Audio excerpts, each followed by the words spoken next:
KSET ಅಲ್ಲಿ ಮೊದಲನೇದಾಗಿ micro economic ಅಲ್ಲಿ ಬರುವಂತ ಮೊದಲನೇ ಟಾಪಿಕ್ ಬಂದು ಥಿಯರಿ ಆಫ್ ಕನ್ಸ್ಯೂಮರ್ ಬಿಹೇವಿಯರ್.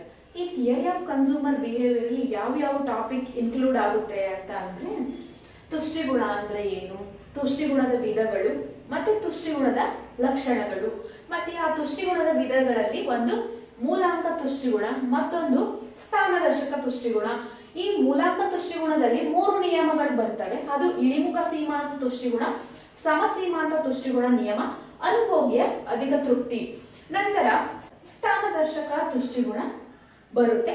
ಅದು ತುಷ್ಟಿಗುಣದ ಮತ್ತೊಂದು ವಿಧ ಅಂತ ನೋಡ್ಬೋದು. ಈ ಸ್ಥಾನದರ್ಶಕ ತುಷ್ಟಿಗುಣದಲ್ಲಿ ಬರುವಂತಹ ಮೊದಲನೇ ಟಾಪಿಕ್ ಬಂದು ಐಸಿಕಲ್ ಅಂದ್ರೆ ಔದಾಸೀನ್ಯ ವಕ್ರರೇಖೆ. ಔದಾಸೀನ್ಯ ವಕ್ರರೇಖೆಯಲ್ಲೇ ಬರುವಂತಹ ಮತ್ತೊಂದು ಟಾಪಿಕ್ ಕನ್ಸ್ಯೂಮರ್ ಈಕ್ವಿಲಿಬ್ರಿಯಂ ಅಂದ್ರೆ ಅನುಭೋಗ್ಯ ಸಮತೋಲನ. ಈ ಅನುಭೋಗ್ಯ ಸಮತೋಲನ ಆದ್ಮೇಲೆ ಅದರಲ್ಲೇ ಬರುವಂತದ್ದು ಬಜೆಟ್ ಲೈನ್. ಬಜೆಟ್ ಲೈನ್ ಆದ್ಮೇಲೆ ಅನುಭೋಗ್ಯ ಸಮತೋಲನದ ಮೇಲೆ ಪರಿಣಾಮ ಬೀರುವಂತಹ ಅಂಶಗಳು.